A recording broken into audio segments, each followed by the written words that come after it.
Mula nek debate omong malah kudu guyu. Malah melok goblok ngrungokno tok malah melok goblok. Wong debat agama kok gak ono referensi, ora ono kitabe. Amen muni menurut saya. Memangnya Anda penting dalam wali ora, ulama ora kok debat agama muni menurut. Memangnya Anda mujtahid? Kudune gak menurut kitab yang saya baca dalam mazhab Syafi'i kitabnya ini begini. Sing sitok bantah dalam mazhab Maliki kitabnya ini. Wah itu keren. Aku teko ning majelis. Debat menurut saya. Emangnya Anda siapa? Nabi ndak, wali ndak, ulama ndak? Kok mau agama menurut Anda? Wis wargane ora mesti kok ape. Makanya dibiasakan pakai referensi, pakai sanad. Agama ini butuh sanad. Inna hadzal ilma dinun fanzuru amman ta'khuduna dinakum. Lihat di muqaddimah Sahih Muslim. Agama ini ilmu, ilmu ini agama. Maka lihatlah ilmu itu kamu ambil dari mana? Karena tanpa sanad ini bahaya. Bahayanya tadi misalnya begini. Ada orang alim soleh berteman orang kafir. Atau berteman orang fasik. Atau berteman perempuan cantik. Dia alim, alim soleh saya ulang lagi. Ada orang alim soleh berteman perempuan cantik atau orang fasik atau orang kafir. Pasti di hatinya satu. Wong ayu nak dikancani wong fasik, engkau malah melakukan hal-hal yang tidak terpuji. Nak dikancani wong alim, syaratnya soleh saya ulang lagi. Dibina, dijak ngaji, diarahkan yang benar, terus dinikahkan sama orang soleh. Ternyata pertemanannya hanya proses ngantar wong ayu tadi baik dan bernikah sama orang soleh. Berteman orang kafir ya dia mengajarkan hujah-hujah argumentasi Islam. Jika suatu saat berharap menjadi Islam. Tapi orang liberal melihat itu bukti bahwa agama itu bebas. Wong alim nyatane kancanan wong ayu, wong kafir, gak masalah. Itu pilihan mbahmu. Ini beda sama-sama cara zahir kancanan orang fasik. Tapi asal orang soleh itu motifnya itu beda. Saya misalnya orang kaya. Ada ulama kaya. Itu senengannya blonjo kan. Sampai bojone itu marah-marah. Saking parahnya ulama ini kebetulan keluarga saya. Nili anaknya mulai itu anaknya kon golek utangan. Padahal nili anaknya pertama berangkat dari rumah itu bawa uang, mau ngirimi anaknya di sarang. Itu orang Jawa Timur, kiai alim. Roh bakul kacang ning bis gak mentolo ditukoni. Roh bakul mainan saake wong tuwek Pak Ben ditukoni. Walhasil nduk sarangku duwe entek. Tapi gowo mainan, gowo kacang putu-putu. Saake jare. Sama-sama belanja. Dia ini niatnya nyebar rahmati Allah. Yo saya pernah ngalami itu meskipun tidak ada skala yang ekstrim itu. Saya sampai sekarang anak saya mulai TK SD tak sangoni terus. Kadang beli jajan yang dia sama sekali gak doyan. Dulu ibunya yang marah sebelum ora dipangan kok dituku Gus. Ya masih ora dipangan bakule tetap seneng. Butuhe bakule iku payu ora kok dipangan ta ora. Tapi utek-utek medhit ngene kan pikirannya kan. Nara dipangan aja tuku ya sakake bakule ndonga supaya laris. Lah duit 5.000 bagi kita kan ndak penting wis bentek, ben manfaati bakul-bakul. Karena orang kadang dikasih itu malu loh karena ndak diharga diri. Tapi kalau lewat jual beli kan seneng. Nah. Ya banyak ulama yang gitu, boros tapi niatnya menyebar roh. Nah. Asal orang soleh itu baik-baik saja. Orang soleh melete. Wah, duitku akeh tenang wae. Cara zahir melete, ternyata ngenakno sing digawe ben ora perasaan. Nah misalnya wong soleh terus sopan, duitku pas-pasan tak pangan sesuk wae ora ono. Sing digawe ya sungkan le dul-dul. Maka wong soleh kudu mlete ben sing digawe ora sungkan. Bareng ngekek duit wong 100.000. Lah iki lanjiran duitmu akeh ora iso tak hitung ning omah. Ijek karungan. Lah kok karungan piye? Duit 1.000 kerja kok karung gak sak. Butuh wae ngenakno sing digawe apa? Ngenakno sing digawe. Asal wong soleh, dia ngomong gitu itu niatnya juga soleh. Tapi nak wong ra soleh, pancen mlete tenan. Bolak-balik wong ra soleh itu masalah. Makanya kancani wong soleh. Wong soleh itu orang yang luar biasa. Kanjeng Nabi ku nak daharu sering ning jowo. Ya biasa. Ketok wong akeh. Karena Nabi gak ada kepentingan beliau jadi Nabi setelah Nabi Isa alaihi salam yang saking sakralnya, saking priainya malah kebablasan dianggap sebagai anak Tuhan. Maka Nabi ngetokno kemanusiaan. Bahkan kalau dahar itu sering di luar. Gue ngetokno nak Nabi itu dahar sebagai umumnya kayak apa orang soleh. Lho kula nate berusaha khusyuk iku meneng. Malah nyipi kuwi elek. Mergo aku ora meneng wae wibawa, nak meneng malah buyute wibawa. Akhire wong rawani takok agama. Nak ana ora takok agama terus takok wong liya, takok rugen malah ra karu-karuan. Tapi baru kayak aku sering guyon gejlokan orang berani tanya. Baru kayak berani tanya, ilmu dikembalikan pada ahlinya. Jadi wong soleh ku ngomong terus yo barokah, saenak yo barokah, asal dekne soleh alim barokah terus. Tapi nak wong ra soleh goblok ya bobo meneng ben wibawa. Nak ibadah jangan kepali terus akeh sing sowan innalillahi wa inna ilaihi rajiun. Aneh-aneh wae. Modus yo ngene wae. Lho iya, kayak kasus di Probolinggo, andai kan wong era jubah niku ora ono sing percaya. Dia dipercaya karena modus apa? Kesalehan. Umpama ndekne nganggo kathok seprapat atau pakpoan ning pasar, ayo aku bisa gadakan uang, percaya ta ora? Baru kayak jubahan ibu-ibu soleh. Maka sarana kesalehan ini kalau di mata orang enggak soleh, di tangan orang enggak soleh itu bahaya. Makanya kata ulama, kata Imam Haroman, kena alim, urip biasa wae. Dia sampai kowe terlalu khusyuk terus nak ngomong dindel, padahal keliru ngomongmu iku. Mergo anti ilmu. Bener kok sampean ini bener. Ora alim sepeda motor ya sampai dang-dang sampai rokokan itu bener. Kowe ada bebo khusyuk malah bahaya. Dikira ahlul ilmi jebule gloyor napa. Mengenai kenapa melete tak anggap pinter ini. Menutupi apa pokoknya terus nodir. Jadi itu ada aturannya. Pokoknya yang penting itu soleh alim. Makanya saya berkali-kali cerita, saya punya sanad sampai Sufyan bin Uyainah, itu termasuk gurunya Imam Syafi'i. Ya gurunya Imam Syafi'i itu yang paling masyhur itu Muslim bin Khalid Az-Zanji ketika kecil. Beliau diajari sufi oleh Sufyan bin Uyainah. Kemudian ngaji hadis sama Imam Malik. Cuma di Indonesia yang terkenal beliau hanya muridnya siapa? Imam Malik. Sebenarnya dia ngaji lama itu malah sama Sufyan bin Uyainah. Sufyan bin Uyainah ini yang punya riwayat bahwa Nabi Isa dan Nabi Yahya pernah bertemu. Ketika bertemu di satu kampung, sing Nabi Isa tanya, "Aina sirarun nas?" Selalu rumahnya orang-orang fasik di mana? Sing Nabi Yahya selalu tanya, "Aina khiyarun nas?" Selalu rumahnya orang-orang baik di mana? Ini sama-sama Nabi dan sama-sama muda. Kita tahu Nabi Isa juga wa atainaul hukma napa? Sobia. Nabi Yahya khudil kitaba bi quwwah wa atainaul hukma sobia. Nabi Yahya juga mulai cilik alim, Nabi Isa juga mulai cilik alim, wa yukallimun nasa fil mahdi wa kahla. Ini sama-sama orang alim mulai kecil, hanya dua itu, Yahya dan siapa? Isa. Itu sezaman. Saya ulang lagi sezaman. Sama-sama anaknya orang keren, Yahya bin Zakaria, anaknya Nabi. Isa bin Maryam adalah wali besar nasabnya. Akhirnya Nabi Isa yang mulai tanya, "Lima datas al aina khiyarun nas?" Kenapa kamu tanya rumahnya orang-orang baik di mana? Kata Nabi Yahya, kumpul orang soleh itu enak, nyaman. Ya kan nyaman kan kumpul orang soleh, tidak ada narkoba, tidak ada kegaduhan, tidak ada berisik. Terus gantian Nabi Yahya tanya, "Lima datas al aina sirarun nas?" Lalu kenapa Anda tanya di mana rumahnya orang-orang buruk?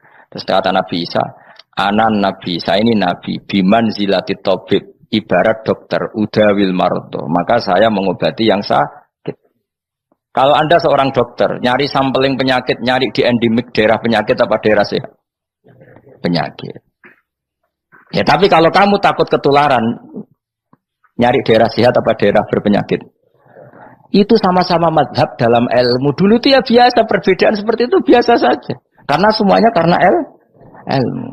Sekarang enggak, kubu sebelah yang ngotot, kubu sebelah ya dalile pokoknya. Mana ada ilmu dalile pokoknya? Pokoknya kunut itu gini, kalau tidak kunut gini. Memangnya Imam Syafi'i lahir tahun berapa? Kunut tidak kunut itu ada sebelum tahun 12 dan tahun 26. Gue eleng-eleng. Nak di vulgar roh cari vulgar. Nah iku ra paham banget tenan. Maka orang-orang alim tahunya ya kunut dadak kunut itu al-khilaf baina madzhabi Syafi'i wa madzhabi Abi Hanifah. Sekarang tahu-tahu di zaman akhir jadi politik identitas. Kayak misalnya begini, tak contohkan lagi perdebatan. Pakai peci putih. Gus Naji itu putranya Mbah Mun, meyakini pakai peci putih sunat sehingga santrinya pakai peci putih. Mbah saya Ki Hamid Pasuruan juga pakai peci putih. Santri sebelah kiri semuanya pakai peci putih karena putih itu sunat, ya sudah pakai peci putih. Tapi kalau Mbah Mun itu santrinya nggak boleh pakai peci putih, haram kata beliau. Kata beliau, Cung kajine wong desa-desa nganti adol Tegal, adol sawah. Mbok saingi ketu 5.000. Nglarakno atine wong dosa apa haram? Dosa, Mbah. Lah ya iku dosa, mulane haram. Sehingga takannya akan santri sarang semua. Enggak ada santrinya Mbah Mun pakai peci putih, kecuali yang sudah kaji. Karena pikiran beliau itu menyakiti orang katanya. Karena kaji ini adol Tegal disaingi 5.000. Tapi Mbah Mun sebagai orang alim yang membiarkan pondoknya Gus Najib pakai peci putih. Mbah Najib juga membiarkan ketika pondoknya Mbah Mun pakai hitam. Makanya saya keterusan peci itu. Saya itu sudah kaji, tapi karena saya mulai dulu nggak pernah pakai peci putih terus keterusan sampai sekarang. Tapi suatu saat aku yang ngagukan kan, entah kapan suatu saat. Jadi aku soal Nabi keturunan Iren, keterusan diharamno terus kebablasan ini. Itu logika ijtihad. Sama misalnya khasnya ulama itu pakai jubah, pakai apa? Ya sudah itu khasnya ulama. Terus kayak misalnya yang parkiran macak ngono. Alasannya anut ulama. Kira-kira menyinggung orang apa ndak kira-kira? Kowe kelakuan cek ra karuan jubah sunah Rasul terus kene parang kritis delok wong macem-macem jubah. Kacau gak? Elek-eleki nasab apa enggak? Boy orang itu mikir, jadi karena ada selalu masalah ijtihadiyah. Abdullah bin Mas'ud dulu itu kalau sholat itu nggak pernah pakai baju resmi, seringnya pakai sarung tok, kadang nggak pakai baju. Ketika ditanya, kamu ashabu Rasulillah, kenapa sholat dengan cara seperti itu? Terus beliau ngendikan, wong ben roh nak standar minimal sholat seperti ini. Kalau saya sholat selalu pakai pakaian sempurna, nanti dikira itu aturan fardu dan umat menjadi berat. Sampai seperti itu ulama menjaga konstitusi bahwa yang penting dalam sholat adalah satrul aurah. Zaman itu sudah sahabat dan tabiin karena Nabi sudah wafat itu sudah pakai pakaian lengkap.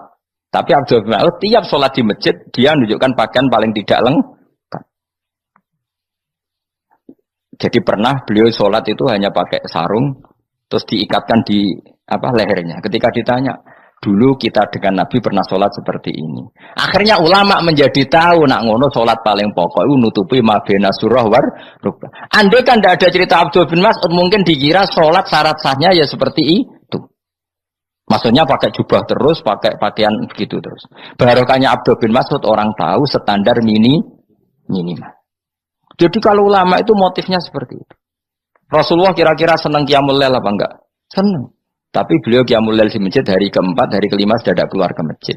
Karena Nabi kalau selalu melakukan nanti dikira fardu. Tapi kalau enggak melakukan nanti orang enggak qiyamul lail. Maka Nabi pernah melakukan ya pernah tidak. Ya sudah itu konstitusi dalam tradisi ulama. Jelas ya. Saya sholat di pondok saya sendiri sering jadi makmum. Karena semua kiai sudah jadi imam. Nanti dikira syarat sahnya imam itu kiai. Repot. Makanya saya tunjukkan kiai juga boleh jadi makmum. Andai kan semua kiai jadi makmum, saya nanti jadi imam. Ya semua ulama mulai dulu tradisinya gitu. Karena yang dikatakan fardu kifayah itu kalau sudah ada yang melakukan, yang lain tidak usah. Biar seimbang.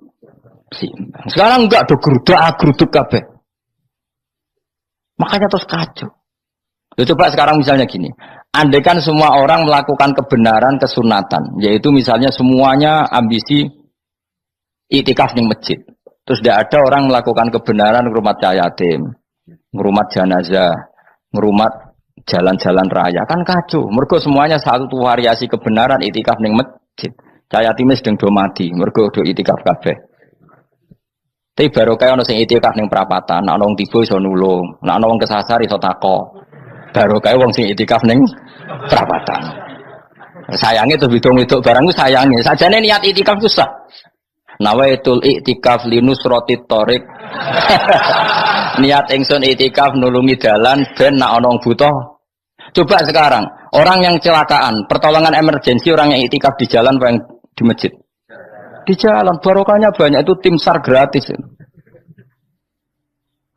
Umpama do niat soleh kabeh bumine pangeran, sah mbok itikaf. Mulai sesuk gak apa-apa, itikaf ning perapatan. Tapi buktikan kamu tidak berbuat macam atau tulisi relawan orang tersesat. Jadi ajane kebaikan itu ada di mana-mana. Makanya Nabi menyatakan kebaikan orang itikaf ya dikatakan Nabi baik. Orang yang jalan-jalan kemudian ada duri disingkirkan juga disifati Nabi orang baik. Orang yang rumah yatim disifati Nabi orang. Bahkan orang yang hubungan intim dengan istrinya sama Nabi ya disifati orang baik. Sampai sahabat tanya, masa urusan gitu dapat pahala ya Rasulullah? Loh iya, andekan itu sama orang lain kan malah dosa. Berhubung sama istrinya maka dapat pahala. Kayak apa Nabi ngitung kebaikan sekian banyaknya. Tahu-tahu di zaman akhir kubunya saja yang baik. Ini apa-apaan? Ini iskal deh. Yo mareni yo tobat. Kebaikan adalah sesuatu yang dikatakan Allah baik di kubu kita maupun di kubu sebelah. Mau kubu sebelah ya apa saja. Baik di partai kita maupun di partai sebelah. Maupun di ormas kita maupun ormas sebelah. Karena semua kebaikan otoritasnya di Allah Subhanahu. Ada nabi yang senangane ngurus wong fasik, Nabi Isa. Karena berpikiran nabi itu tabib, ya tabib itu yudawil untuk mengobati yang sah. Ada nabi kayak Nabi Yahya. Karena kalau orang kayak kamu tak suruh ngobati orang fasik, kira-kira katut tak sing fasik tobat. Cara rohin tak cul ngobati wong wayu, kira-kira sing katut sapa? Sing ayu dadi ngaji apa sing ngaji dadi ya ukur dhewe, nek ora kuat niru Nabi Yahya, nek kuat niru Nabi Isa. Tapi kowe ora nabi masalah. Ya sudah, yang penting roh ilmunya. Bahwa dulu itu biasa. Paham ya? Makanya Sayyidina Abu Bakar jadi wali karena akhlaknya baik. Tapi akhlak baik itu tidak cukup untuk melindungi Rasulullah. Karena ketika Nabi diteror, Abu Bakar tidak bisa berbuat banyak. Sehingga ketika Abu Bakar sudah Islam, Nabi itu masih sembunyi. Sampai ketika lihat Umar gelut di pasar Uqad, dia petarung yang menangan, Nabi berdoa, Allahumma aizal Islam bi Umar. Semoga orang seperti ini itu masuk Islam. Karena ini rapati butuh sopan, ini butuh petarung. Tenan, Umar masuk Islam. Masuk Islam hari pertama sudah Abu Jahal ditotok rumahnya. Kamu lo ganggu Rasulullah Muhammad tak bunuh kamu. Semua orang diparani. Akhirnya bersamaan dengan itu ada khitab fasda bima tu'mar. Akhirnya Nabi berani dakwah secara alaniatan. Barokahnya mantan preman. Jadi kebutuhan Islam banyak. Butuh orang sopan, butuh petarung, butuh macam-macam. Butuh wong lomo, butuh wong fikih sabar itu sakit, ora usah ditambahi. Karena jumlahnya sudah overload yang fikir itu. Itu rasa diproduk sudah masif lah sudah. Jadi orang kalau gede mau fikir, maksudnya jumlahnya sudah banyak. Jadi itu kayak apa kearifan Rasulullah? Makanya Abu Bakar pertama jadi khalifah. Ketika beliau mau wafat, itu nunjuk Umar jadi khalifah coba. Padahal beliau wataknya lemah tapi menunjuk orang yang sangat kasar, yaitu Sayyidina. Karena beliau insaf, tidak semua kebaikan terwakili oleh orang berakhlak. Kadang kebaikan terwakili orang yang tegas, kayak Sayyidina. Kayak apa insafnya para sahabat? Iya toh, kalau di internal akhlak itu baik, tapi kalau di eksternal ngadepi orang nakal, yang baik itu orang tegas. Coba misalnya ada preman di perapatan, mau ganggu kiai, ikut di santri sopan mau diluk, pusing kan? Tidak di semua antri kayak Roken mantan preman, ayo gelut, oh mati orang ninggal popo.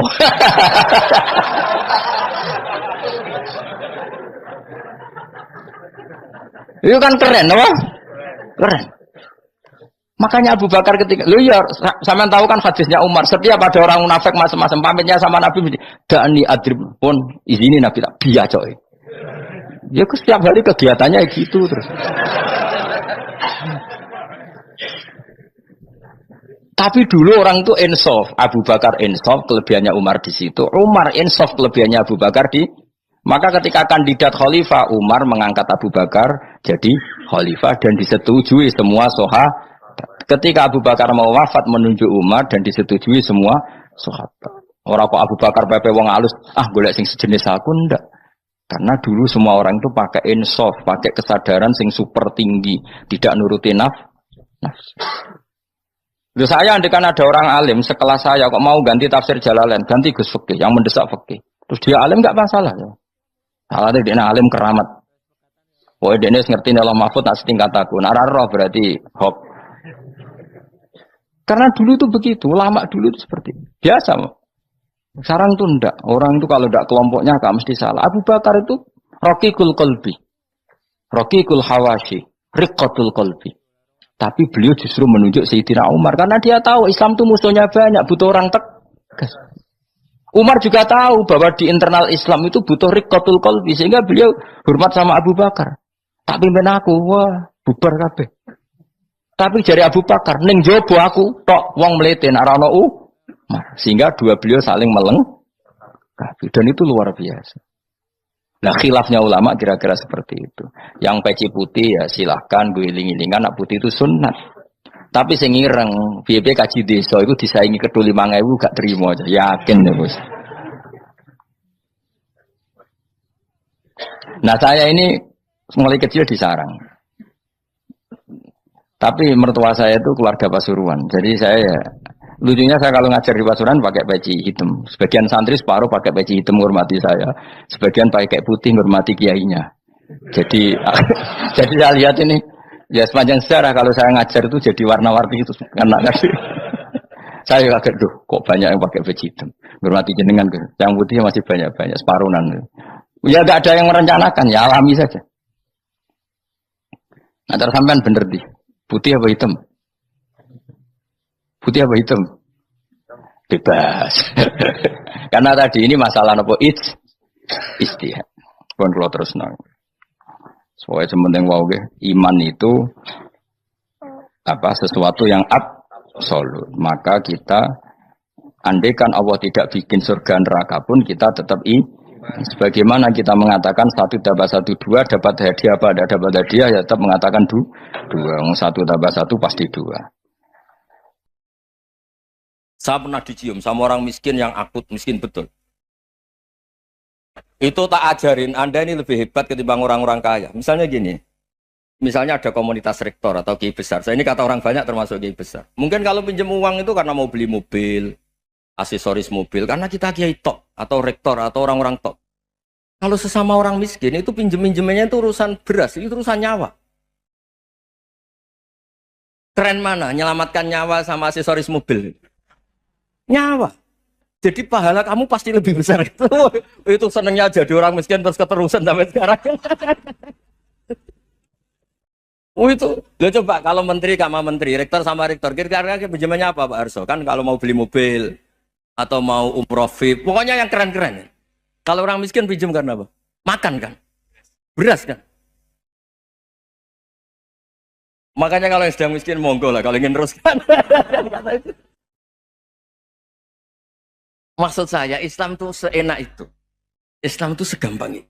Sudahlah yang sedang miskin ya keren. Karena sekali sosial itu urusannya apa? Nyawa. Tapi kalau miskin semua ya Indonesia bisa tutup kan. Ya sudah yang kaya-kaya itu saya menyelamatkan Indonesia karena bayar pajak yang menjadikan Indonesia berjalan. Tapi ya dipakai yang benar. Nah, begitu seterusnya. Ada kiai miskin cerita ke kita. Gus, enak jenengan alim, terus punya santri banyak, bisa ngajar di mana-mana. Saya bilang, hebat kamu.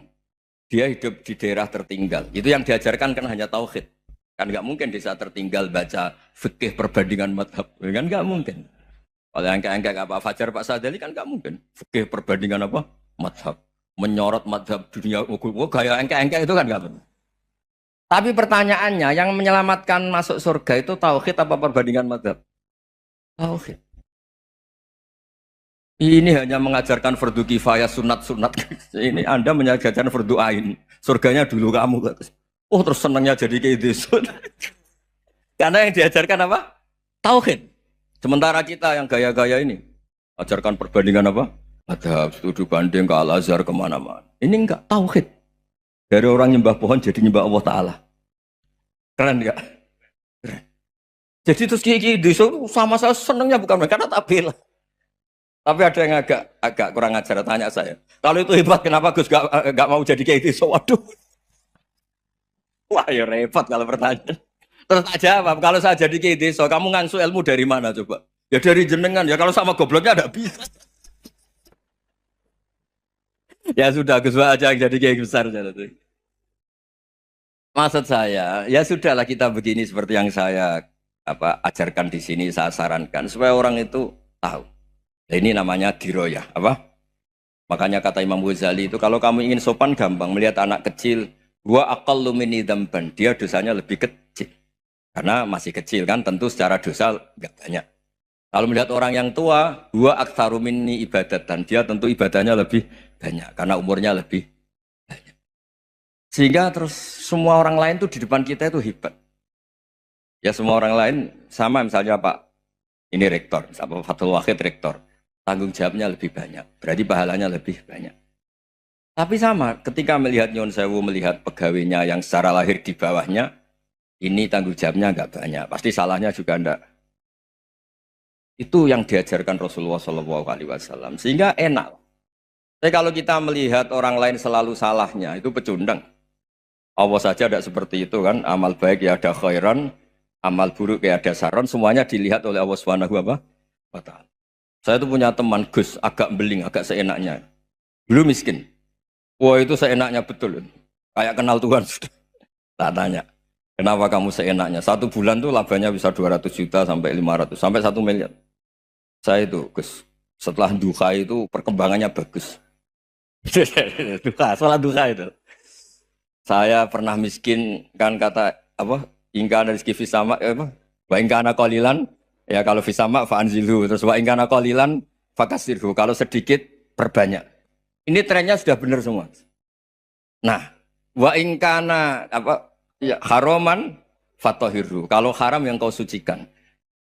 Makanya saya seenaknya kalau qalilan sudah fakasiru, paling trennya yang nggak benar juga fatohiru kata Mas.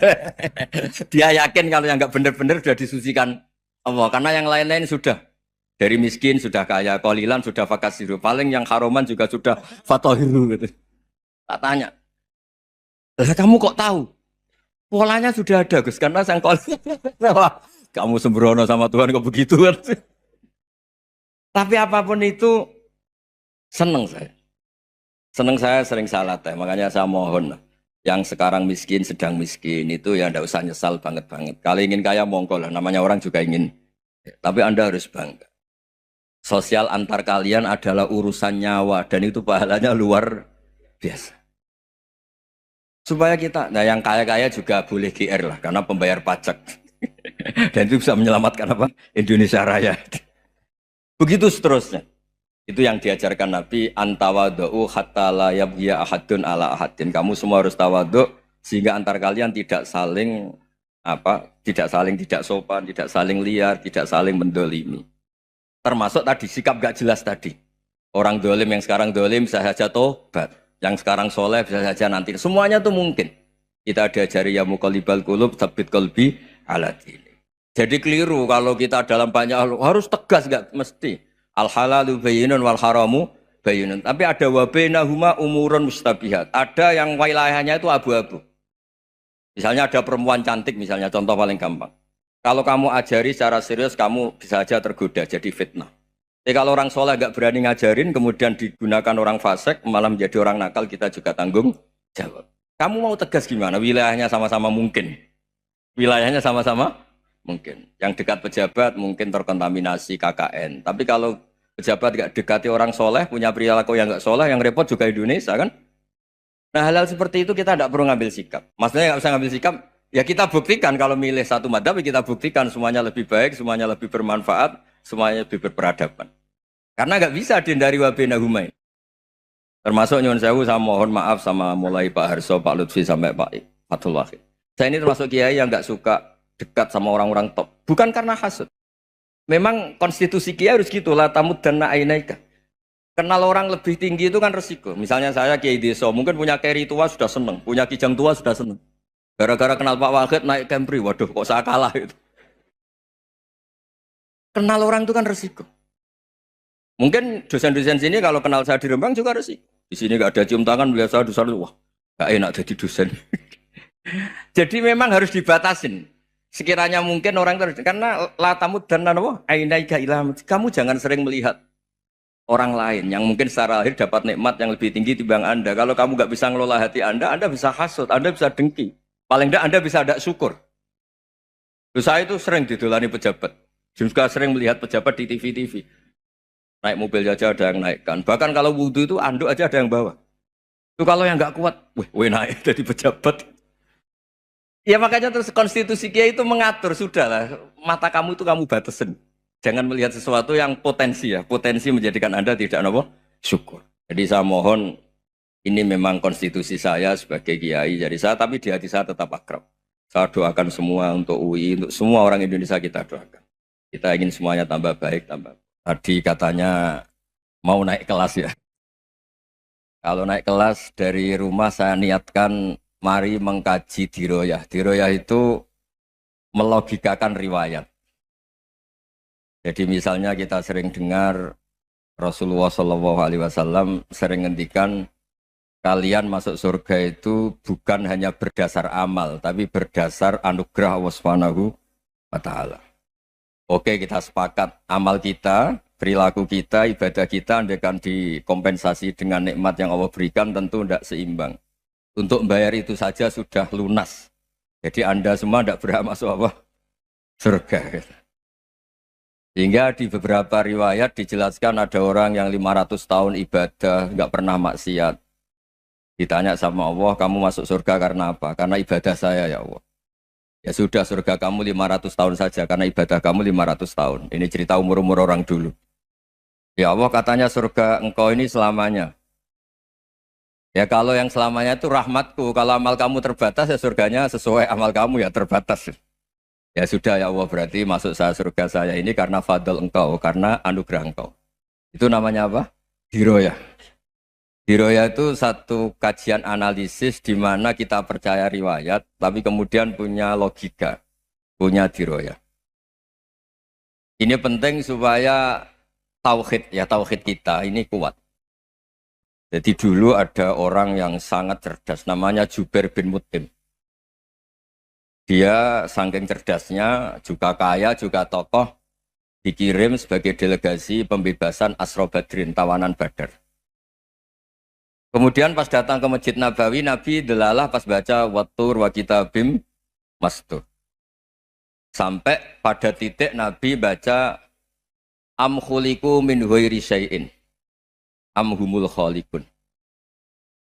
Apakah penciptaan yang sedemikian canggih itu dimulai tanpa perwujudan, tanpa sesuatu yang real, yang maujud? Orang itu langsung bersimpuh, matur, ya Rasulullah saya Islam. Ada kolbi yadir, hampir hati saya, otak saya, pikiran saya itu terbang. Karena logika yang dibangun ateisme misalnya, kalau alam raya ini dimulai dari nihilisme, berarti logikanya apa? Al-adamu yakhluqu maujudan. Alam raya ini kan maujud, maujud itu ada. Kalau yang lebih dulu itu ketiadaan, berarti ketiadaan menjadi sebab kewujudan. Kalau dalam bahasa Arab itu, al-adamu yakhluqu maujudan, sesuatu yang harusnya nggak jadi faktor karena ketiadaan menjadi faktor sesuatu yang nyata. Itu kan nggak masuk akal.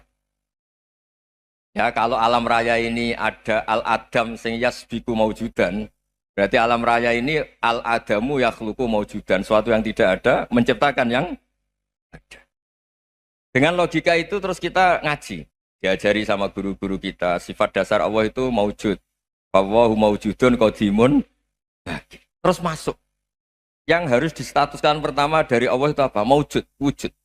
Karena dengan wujud ini layak menjadi penyebab adanya alam raya ini.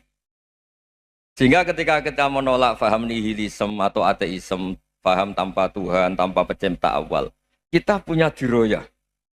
Bahwa tidak mungkin ketiadaan ini menjadi sebab perwujudan alam raya, yaitu am khuliqu min ghairi syai'in. Masa alam raya ini diciptakan tanpa sebab yang nyata, yaitu wajibil wujud. Siapa itu? Allah Subhanahu wa Ta'ala. Begitu juga menyangkut sholawat. Orang boleh beda pendapat tentang redaksi sholawat. Ada yang sholli ala Muhammad, ala Sayyidina Muhammad, Nabi Muhammad. Monggo lah, masalah redaksi saja. Tapi setelah dianalisis, Nabi itu Pak Rektor, jadi Nabi setelah Nabi Isa saking dihormatinya sampai dituhankan. Juga jadi Nabi yang ada cerita masih hangat, orang Yahudi itu bunuh Nabi. Jadi yang satu mendudukkan Nabi sedemikian tinggi sampai kayak Tuhan, yang satu menjatuhkan Nabi sedemikian rendah sampai dibunuh.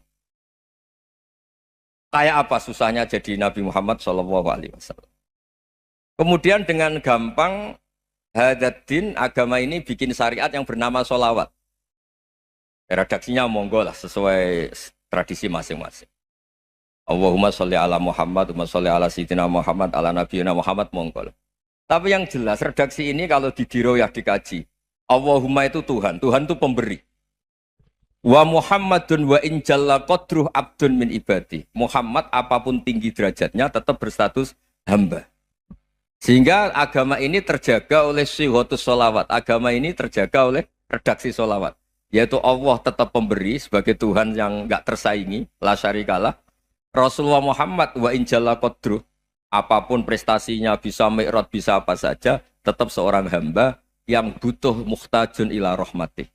Jika redaksi Allahumma sholli ala Muhammad ini mengukuhkan yang Tuhan tetap Tuhan, hamba pilihan tetap hamba pilihan. Tentu dengan redaksi ini kemudian kita mendudukkan Nabi benar-benar posisi terhormat. Yaitu orang yang paling berhak dapat askat tahiyat, mendapat penghormatan Allah paling tinggi, yaitu Rasulullah Muhammad SAW. Dan itu diulang-ulang oleh Allah. Subhanalladzi asra bi abdi. Status hamba ini diulang-ulang. Lagi-lagi ini bernama diroyah. Bernama apa? Contoh ketiga misalnya fihi ayatum bayinatum maqamu Ibrahim. Dulu orang Yahudi itu ada diskusi masif. Syaratnya Nabi itu mbah-mbahnya harus Nabi. Harus keturunan Nabi. Kemudian semua Nabi rata-rata di Palestina, di Syam. Lalu Muhammadnya asal-usulnya dari mana? Tahu-tahu orang Arab kok Nabi. Padahal orang Arab itu dulu jahiliyah. Walhasil terus diceritakan bukti Muhammad ini turunan Ibrahim adalah ada jejak kaki Nabi Ibrahim di dekat apa? Ka'bah. Fihi ayatum bayinatum maqamu Ibrahim. Kalau Nabi Ibrahim pernah di Mekah artinya beliau pernah meninggalkan turunan yang di Mekah. Yaitu bernama Nabi Muhammadun sallallahu alaihi wasallam. Itu disebut fihi ayatum bayinatum maqamu Ibrahim. Nah, itu namanya diroyah. Diroyah itu satu perilaku keseharian kita beragama, kemudian tahu logikanya. Yang keempat misalnya, mangkana yu'minu billahi wal yaumil akhir fal yukrim apa? Jaro. Orang yang iman karena Allah dan Rasul, maka memuliakan tetangganya. Andaikan pakai hukum sosial, tentu kalau tetangga kita baik, kita baik. Kalau kurang baik, kok kurang penggawean kan gitu. Tapi dulu itu pernah ada seorang ulama itu dibully ya, dikerjain sama anak muda tetangganya. Pak Kiai datang ke rumah saya. Orang ini datang. Kemudian setelah di rumahnya, saya tidak jadi butuh sama Pak Kiai, silahkan pulang. Itu Kiainya senyum menikmati. Dan itu terulang 3 kali. Dibully seperti itu, dikerjain terulang 3 kali. Lalu tetap Kiainya tuh asik, seneng sekali. Lama-lama muda ini tanya, kenapa engkau tidak tersinggung? Padahal saya kerjain sampai 3 kali. Tak undang, terus tak suruh pulang, tak undang, tak suruh pulang. Kata Kiai tadi, yang memerintahkan baik sama tetangga itu Allah. Jadi saya nikmati ketika bisa baik sama Anda. Tidak ada urusannya dengan perilaku Anda yang menolak saya. Nah itu terus kita tahu, memang motifnya kita baik sama tetangga karena iman sama Allah dan Rasul, bukan hukum kompensasi sosial. Jadi kalau mau diteruskan Pak Rektor, saya ngajar di sini ya karena perintah Allah itu orang alim harus ngajar, bukan karena perintah Rektor. Kalau diteruskan. Ya saya mohon juga gitu para dosen, para karyawan di sini kalau nggak khianat dengan UI itu karena takut sama Allah, jangan takut sama rektor. Kalau Anda baik juga karena Allah, jangan baik karena apa? Rektor. Bagaimanapun ya semua kita ini makhluk. Makhluk itu la yadurru wa la yanfa. Begitu juga melihat Indonesia. Melihat saya ini kan ikut di UI itu lama sekali ikut sama Profesor Zeni dari Profesor Zeni nulis tafsir. Mungkin Pak Harsoyo tahu banyak, dulu Pak Lutfi ya tahu banyak. Tapi saya memang nggak pernah terbuka karena ya memang nggak ingin sebenarnya. Kondisi ini kondisi darurat. Sehingga saya tahu cara berpikir Profesor Zaini, ya tahu komitmen beliau pada UI. Dan pendiri UI memang ya banyak yang dari tokoh NU, Muhammadiyah, dari tokoh-tokoh ormas yang lain memang didirikan banyak orang. Hingga UI memang nggak milik ormas apa tertentu. Dari satu sisi memang baik, nggak dikuasai ormas tertentu. Tapi nanti kalau keterusan ya nggak berbentuk. Ya sudahlah dikelola saja. Sambil-sambil jelas, sambil-sambil kadang nggak jelas. Yang penting ikhlas tadi. Karena kalau terlalu asobia itu jadi repot. kita ini yang nekuni fikih itu tahu kalau tidak kunut itu madhabnya Hanafi, kunut itu madhabnya Syafi'i. Tahu-tahu seakan-akan Imam Syafi'i itu NU, Imam Abu Hanifah itu Muhammadiyah. Padahal ini orang-orang yang sebelum NU dan apa? Muhammadiyah. Jadi kalau kita yang nekuni ilmu itu biasa saja dengan perbedaan.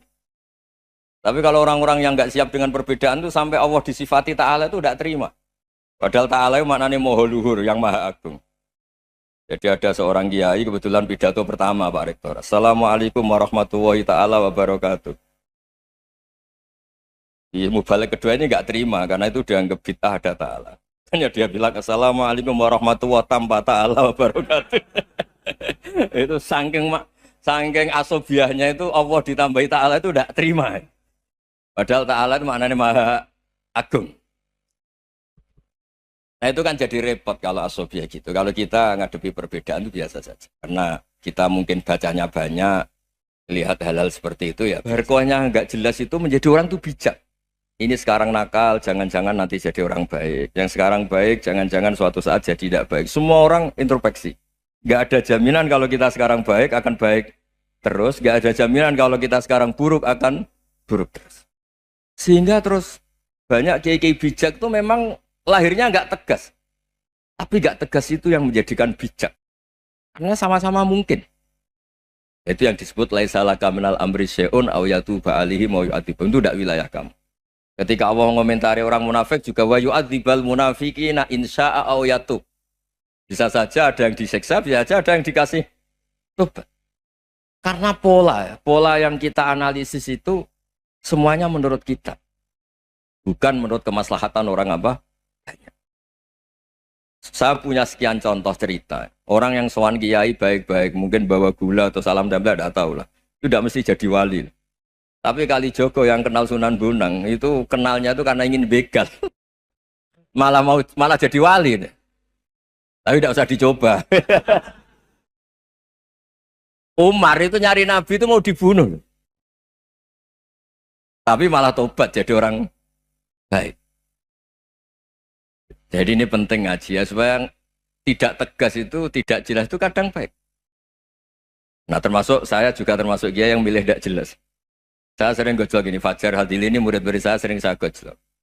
Kalau semua sistem pendidikan kayak kampus, kayak UII, kayak UIN semuanya, itu sistem yang bagus karena tertib, jam kuliahnya jelas, mata kuliahnya jelas. Kalau di pesantren itu Pak Arso itu nggak tertib, tapi justru itu enak ketemu di jalan orang berani tanya. Nah, ini kalau mbak-mbak misalnya menstruasi, mau belajar haid nunggu semester berapa baru tahu. Itu bisa sekian tahun nggak sholat karena nunggu pelajarannya baru diterangkan. Mau haji juga gitu, nunggu mata pelajaran haji. Kalau nggak jamnya, nggak mau dosennya ngajarin. Ya, kalau kiai kan nggak ketemu di jalan tanya, dijawab. Jam berapa juga dijawab. Artinya Indonesia itu berkah, ada sistem kampus yang tertib. Ya semoga termasuk tertib gajinya. Tapi tertib gajinya itu juga sebenarnya rugi. Saya sering ada pegawai negeri Gus, tolong doain saja di PNS enak jadi. Gajinya tetap. Kata saya nggak mau kalau gaji saya tetap. Kok bisa Gus enak tiap bulan mesti dapat gaji. Kalau tetap nggak naik-naik kata saya. Kalau kiai gajinya nggak tetap, tapi di atas yang tetap kata saya. Artinya Indonesia itu berkah. Kalau semuanya pakai sistem pendidikan setertib ini, orang mau tanya haid ya nunggu pelajaran haid. Bab haji yang nunggu pelajaran haji. Tapi kalau ketemu kiai itu enggak. Ya semuanya, saya pernah di pasar, Gus mau tanya. Tanya apa? Anak saya keluar darah terus gini-gini. Padahal biasanya haid hanya 7 hari gini-gini. Ya sudah kembalikan ke biasanya, rudat kilal adat. Itu enggak usah sowan ke rumah. Juga enggak registrasi dulu, enggak daftar dulu. Ya ini enggak nyindir cerita saja. Supaya ini bukti koalisi beneran. Jadi saya yang kiai gak tertib jam, koalisi sama yang tertib jam. Jadi kalau semuanya sistem kampus, nanti pertanyaan itu enggak bisa on time, enggak bisa setiap saat. Makanya Indonesia itu berkah. Kiai-kiai yang alim yang di jalan-jalan banyak. Juga kiai yang di kampus dokter-dokter fikih banyak. Yang nekuni ilmu umum ya banyak. Macam-macam. Itu masalah itu kalau saling mengadili itu baru masalah. Misalnya kiai ngeluh, nggak enak jadi kiai, tidak punya gaji tetap. Yang dosen ngeluh, nggak dicium tangannya. Karena memang unik Indonesia itu. Kalau guru fikih kok dosen itu tetap nggak dicium tangannya. Karena pikirannya anak-anak itu wong sudah bayar disuruh nyium. Itu kayak di alam sadar tuh gitu.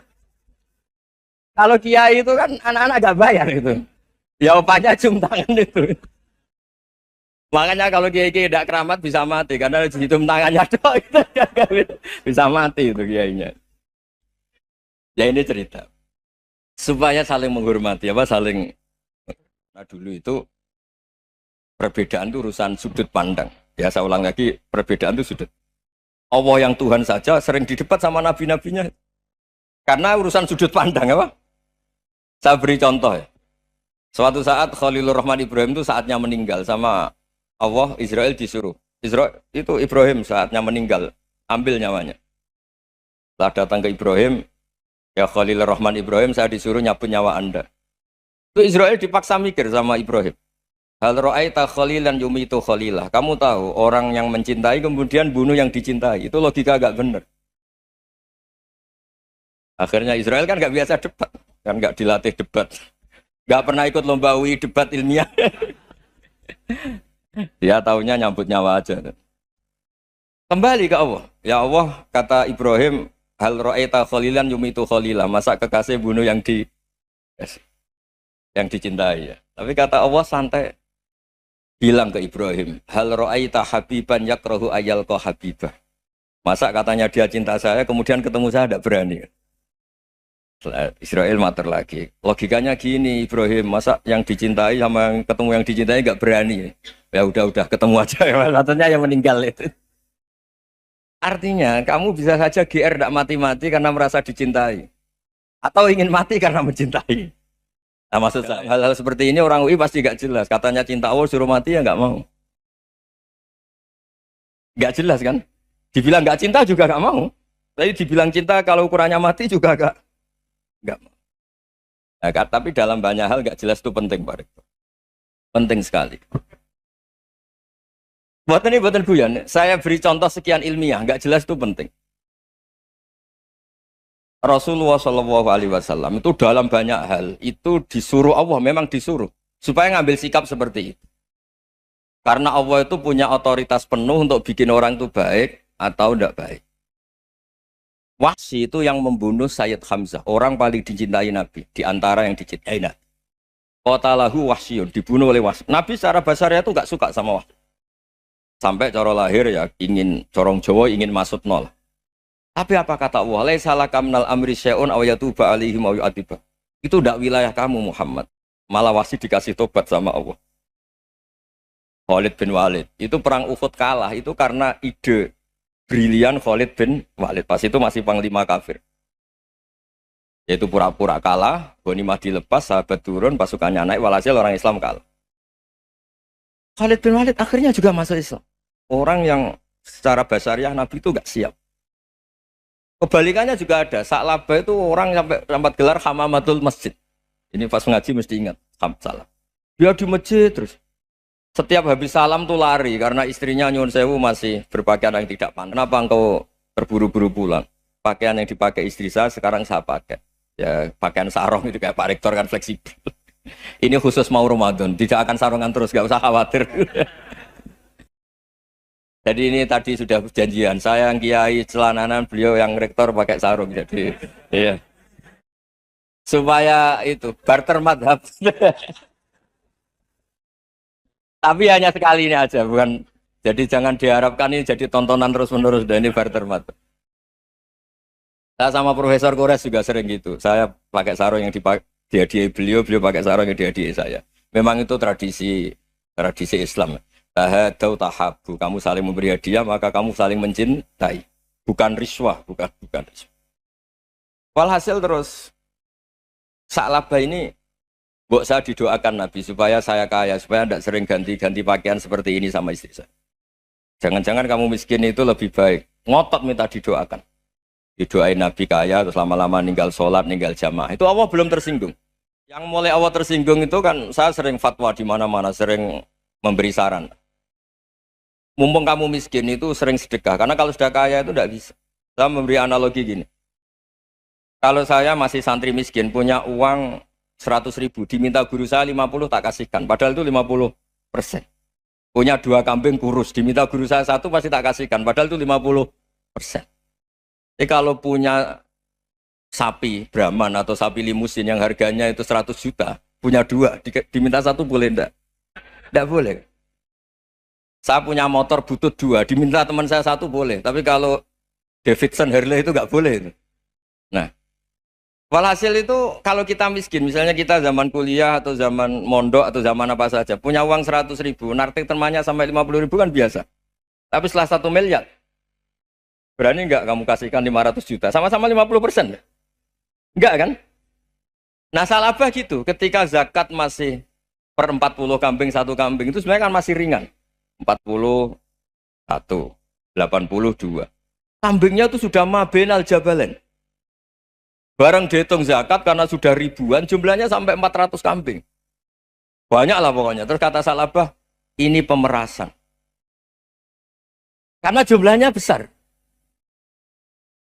Allah tersinggung karena nabinya dianggap narik zakat itu dianggap khoros, dianggap pemeras. Allah tersinggung kemudian fa'aqobahum nifakon fi qulubihim ila yaumil. Dia ditegur munafik. Semenjak itu terus tadi kembali gak jelas tadi. Jadi kalau makanya itu pakar-pakar akhlak ya, pakar-pakar etika peradaban. Itu tertampar betul ketika Nabi urusan ilmu itu mengabaikan itu kalau sudah urusan ilmu. Misalnya begini, ada urusan ilmu, ada mbak-mbak cantik atau ibu-ibu cantik. Itu dalam Islam itu diajarkan jangan sopan-sopan banget. Kata Nabi, karena kekuatan ilmu itu di atas kekuatan akhlak, di atas kekuatan adab. Ya nisa an-nabi lastunna ka ahadim minan nisa. Ini taqaitunna fala takhdu'na bil qaul. Fa yatma alladhi fi qalbihi maradun. Misalnya ada mbak-mbak cantik, menarik, kemudian sopan misalnya sama Pak Fajarin sama dosen-dosen. Monggo binara. Wah itu bahaya pikirannya kemana-mana itu. Orang yang imannya pas-pasan, wih berarti mau. Maksud saya kalau cantik, menarik ketemu di jalan, biarin aja dosennya mau kemana, biarin aja. Gak usah dihormatin. Kalau dihormatin, Pak mau kemana sadarian mau bisa bahaya ya? Nah, biarin aja. Kalau tanya, Dek ini alamatnya mana? Cari sendiri Pak. Karena hanya dengan cara itu, si Pak dosen ini gak kepikiran. Gak ada orang suka, orang kedus itu gak akan. Tinggal sudah cantik, sopan. Wah, bisa pikirannya macam-macam. Itu ilmu. Fala takhdu'na bil qaul. Kamu jangan terlalu lirih kalau ngomong. Fayat ma'alladzi fi qalbi maradun. Orang yang pikirannya masih kotor pasti berpikir yang negatif. Anda mungkin demi sopan sama dosen Anda. Tapi sejauh mana dosen Anda juga berpikir positif. Itu kan uji iman sama uji nyali. Nah, sama pejabat yang sopan sama kiai mungkin punya Alphard, punya Robicon, punya terus bawa uang banyak. Terus sama kiai cium tangan hormat. Jangan-jangan kiainya yang pikirannya macam-macam. Ini berarti bisa jadi muhibbin potensial misalnya. Nah, saya ini termasuk kiai yang pengagum ilmu. Sehingga saya sama orang yang medit, yang kikir sama saya itu saya senangnya bukan main. Kenapa? Karena kalau orang medit itu gak berhak. Kalau orang lomo 1 juta minta surga. 2 juta ya minta apa? Surga. Gus, salam template. 200.000 aja kadang minta surga. Tapi kalau yang kikir-kikir ya sudah salaman tok sudah. Gak minta apa-apa. Kan dia tahu diri. Oh gak bayar kok minta. Maksud saya Islam itu luas. Dinikmati saja Pak. Dinikmati saja. Nah itu diroya. Maksudnya itu diroya. Diroya itu kamu tahu aturan Islam itu kamu harus yakin khairihi wa syarrihi minallah. Semua itu ujian. Tapi kemudian dikaji. Makanya saya ini termasuk pengagum Imam Syafi'i. Imam Syafi'i itu dikasih tahu. Ada orang yang di depan engkau cium tangan hormat tuh di luar ngomong-ngomong. Ngata-ngatain Anda. Imam Syafi'i tertawa-tawa sewenang. Loh, Anda ini dikata-katain di luar kok. Kok tidak kamu anggap munafik malah tertawa. Berarti saya wibawa. Di depan saya nggak berani. Dianggap enteng saja. Dibilangin, sebagian orang kampung sini nggak suka sama engkau. Baguslah, nggak akan pinjam uang sama saya. Di mana-mana orang pinjam minta tolong itu karena seneng. Kalau benci kan enggak. Intinya dianggap enteng saja. Yang terjadi di dunia itu semuanya dianggap enteng saja. Man asa ilaika faqat atlakoka. Yang berburuk sama kamu itu membebaskan kamu. Coba kalau akrab, titip. Ya misalnya akrab sama Pak Fajar, bilangkan ke Pak Rektor, sangkap atau jadi guru tetap atau apa kan ribet. Kalau tidak cocok kan nggak minta apa-apa. Makanya hati-hati Pak Rektor sama yang akrab-akrab itu. Itu dulu saya juga nggak paham. Di antara wasiat Bapak yang sering diulang-ulang tuh itu. Suatu saat kamu jadi kiai, ngelola orang nggak seneng tuh gampang. Sudah, situ orang lain. Tapi kalau ngelola orang nggak orang seneng tuh repot. Mintanya aneh-aneh. 100.000 aja minta surga. Hanya teman tenis saja minta naik jabatan. Intinya itu ya sudahlah dikelola. Yang seneng ya berkah, mungkin teman berjuang, teman diskusi. Yang nggak seneng ya berkah, karena ini tidak minta macam-macam, enggak seneng. Nah itu namanya diroya. Diroya itu satu kajian keilmuan yang menjadikan kita ini nyaman dengan riwayat-riwayat panduan-panduan dari Rasulullah Shallallahu Alaihi Wasallam kayak tadi. Kenapa sih tentang baik sama tetangga, baik sama tamu? Hitung-hitungannya itu mangkana yu'minu billahi wal yaumil. Ya, Assalamualaikum warahmatullahi wabarakatuh.